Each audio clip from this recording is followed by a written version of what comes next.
Tony D and Little Joan somewhere in the background, and this is a screenwriter's rant of Man with No Past, uh, starring John Voight and various actors playing people in the modern day, but they have flashbacks to Roman times and the Great War where they were other people. Smash like and subscribe. Thank you for smash liking and subscribing. Check out my books. The links are in the description.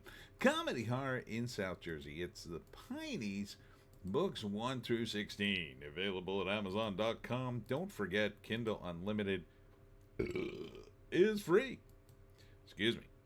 So, Mr. Chaos is one of the characters, but he has a clever anagram for his name, Mr. Soch, which really isn't a clever anagram at all. I mean, maybe you could have called it, I don't know. There's not really another word you could spell with chaos. I guess you could, yeah, you don't have enough letters. So, I don't know what you were trying to do with Mr. Soch and like trying to scramble the letters that only make chaos, but maybe if you had a T, you could have done something with it, but no, it doesn't quite work. Doesn't quite work. Anyhow, this dude is having flashbacks to his former lives in Roman times and during the Great War, and I think that might be the Middle Ages. I don't know. They're trying to do too much in a low-budget movie, I think, is basically how it is. And he says, a man with no past. Well, that's the complete opposite of this movie. So I'm not sure why they called it that. Written by Stephen Paul, directed by James Bamford, produced by Stephen Paul. John Voight. He's one of the main guys, John Voight. I like John Voight. He's a good actor. I don't know, though. I just don't know. There's not enough here for me to figure out what the hell the plot's about. I assume John Voight is up to something evil because he was one of the bad guys in Germany in a previous life. But it's not really clear. The only thing that's sort of clear is that the protagonist doesn't remember who he is at all. He keeps having flashbacks from previous lives and then gets mysterious calls and clues and teasing. And is that Blake Lively? It looks like her. I don't think it's her, though. But maybe it is. Let me see. She's not on a cast list there. Let's go to the IMDb. There's just not enough plot here. With no past. Adam Woodward, I don't know who he is. And a amnesiac man wakens in unknown city, seeks truth about the past.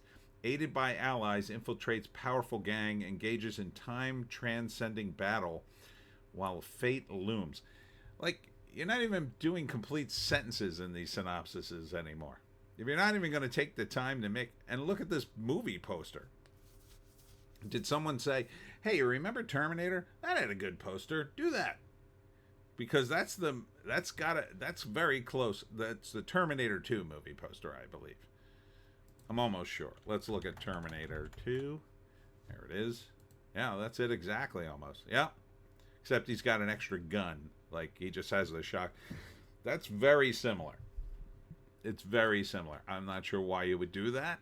I don't think this has anything to do with the Terminator. Although there's some time travel related stuff, I guess. I don't know, man. So John Voight is up to something evil. His sidekick is also up to something evil, although he seems to remember that they're reincarnated.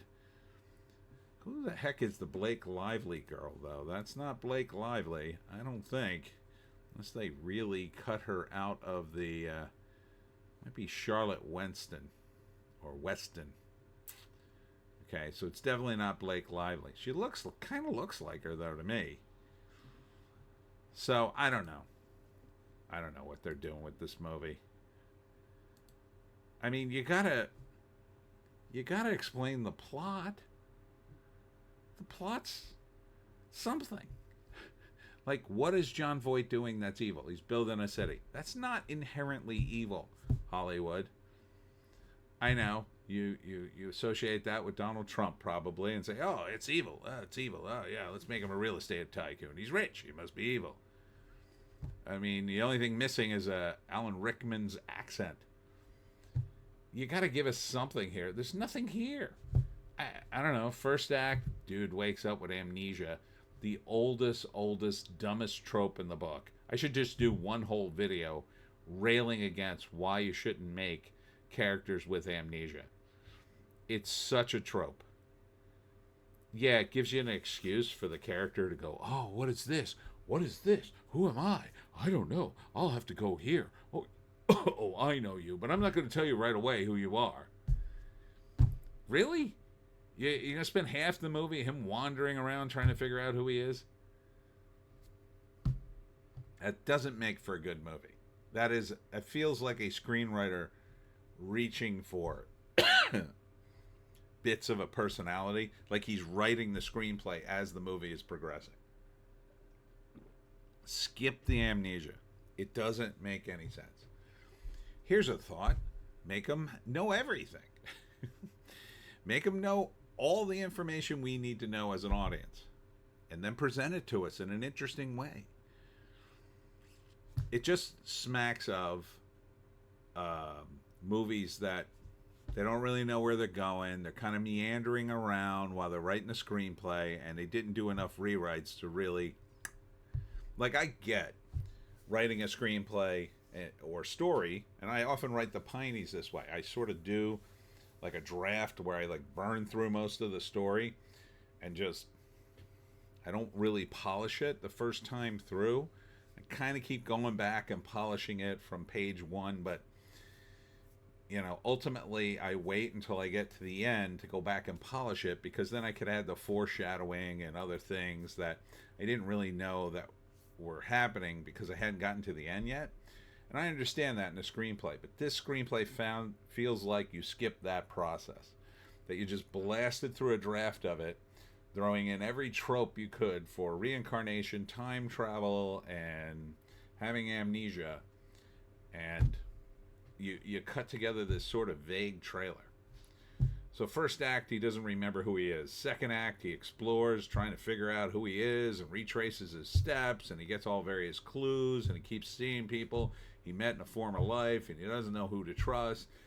But by the end of the movie, and he goes back and forth, and by the end of the movie, he's got to kill the bad guys, and he does.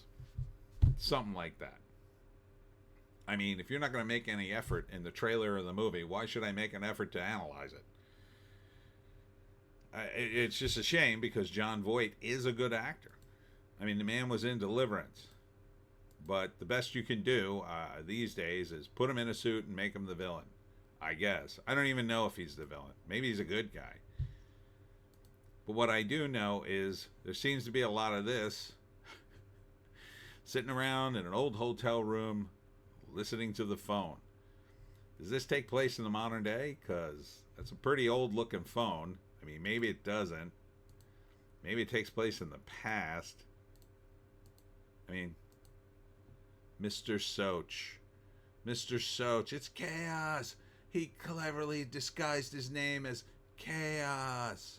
Doesn't make any sense. And part of the problem is, too, every time you do a flashback, you're going to have to explain the old lives and the names and the time and the dynamic could change, and maybe he was a bad guy in the past. Who knows? It was different when they did Highlander. Like, Highlander worked, the first one, and they would show, because you knew what Highlander was doing. You knew what the Highlander was doing. He was learning across time how to win the battle of all the immortals. That's what he was doing. He was learning. He was training. First he was denying it, and then his wife dies of old age, and then he finally picks up with his buddy and trains, and then he has some adventures and some fun across time, and eventually, he hunts down his evil nemesis, and many years later in the modern day, he finally wins and kills him. The end. It's a good movie. I don't know why they're remaking it. Money. But, you can't just do a bunch of serious shots of actors without something behind it. It feels like there's nothing behind this movie. And I'm so sick of watching these trailers where I just go, I have no interest in this movie. I feel like I got ripped off just watching the trailer. I mean, I'm sorry to pick on this movie. I like John Voight. I'm sure the actors are fine. God, what's this screenplay? What is this? All right, that's it from me, Tony D. Little Joan. Maybe there's a reason the box office is so in the toilet. Maybe there's a reason Moana 2 is top of the box office 2 weeks in a row. Maybe the indie movies just can't compete. Even with warmed over leftovers from Hollywood's, I was going to say storied past, but more like, storied nothing. I mean, you want to keep watching movies like Wicked? Do you? Make better movies, damn it. And that's it. We'll see you in the next one.